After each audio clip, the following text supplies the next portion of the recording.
Breaking news on the economy. It is bad news for consumers. It is bad news for working class Americans. It is bad news for middle class Americans. It is bad news for people invested in the stock market.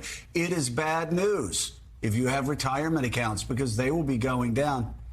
But it is good news if you're a Republican running for office in 4 weeks. The year-over-year inflation rate barely slowed last month from 8.3% in August to 8.2% in September. There's the last report before November's midterm elections and the last before a key Federal Reserve meeting early next month on how much they're going to raise interest rates. U.S. stock index futures tumbled on Thursday after data showed a bigger than expected rise in consumer prices last month, giving more ammunition to the Federal Reserve to stick to aggressive rate hike. The headline consumer price index, the CPI, gained at an annual pace of 8.2% in September, with an estimated 8% to 8.1%. The reading was lower than 8.3% increase in August. I got to say, guys, this is just my opinion, but they have done a phenomenal job suppressing the CPI so far from passing double digits. Core CPI, which eliminates volatile fuel and food prices. Get it? They exclude the readings that actually would put the whole CPI readings way over double digits. So the core gained 6.6%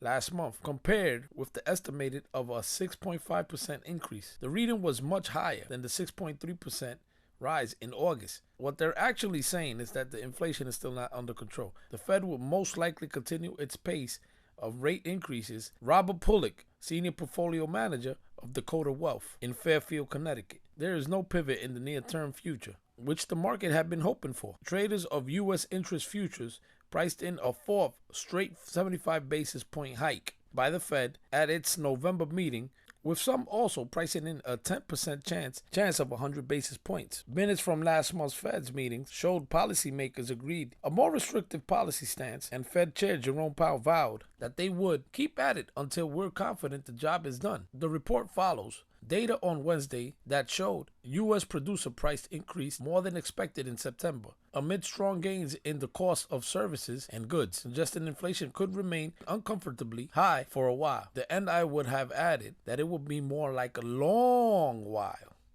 that we will be in an uncomfortable position, but that's me. I will always bluntly tell you how it is. So editor, roll clip, fair use.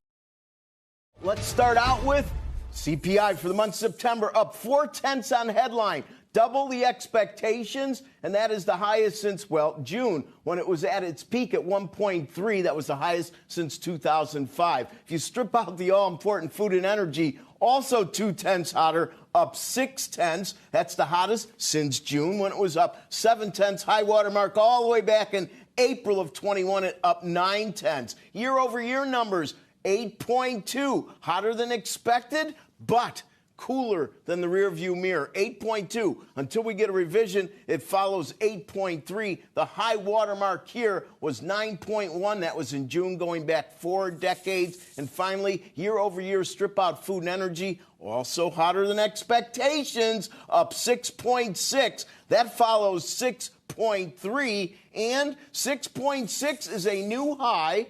The old high was 6.5 in March. That went back to 1982, but in 1982 we went all the way up to 9.3. So even though it's a new high water mark, it doesn't change the comp back 4 decades to 1982. If you look at yields, they are just skyrocketing. We're almost back up to 4% in tens. Now let's go to initial jobless claims, 228,000. That is up 9,000 until we get a revision to the 219,000. And on continuing claims, 1,368,000, darn close to expectations. Very close also the rearview mirror, 1,361,000. But we can really see the yields have shot up here to 4%. And if you look at what's going on with regard to 2-year note yields, they're all the way back up to 4.32. So this is a hot number. And with the expansion on that 6.6 on the core, and we all know it's about food and energy, this is definitely going to pique the ears of our central bankers domestically and globally. It's going to make the dollar index much hotter, and it may also complicate some derivatives that you were talking about earlier. I used to run a derivatives products group. There's 2 things you can't control. what we call discontinuous volatility. When gilt prices and yields get crazy, you can't make your periodic adjustments that you need to make. And option volatility. There's no way to compensate for gap jumps in option volatility. If your models are replicating your pattern of payout based on options, volatility moves up or down in a dramatic way. There's very little you can do about it but take a hit. We're starting to see the effect on some sectors, but it's going to take some time for that cumulative tightening to transmit throughout the economy and for inflation to come down. And of course, uncertainty is high, so I'm paying close attention to global risks.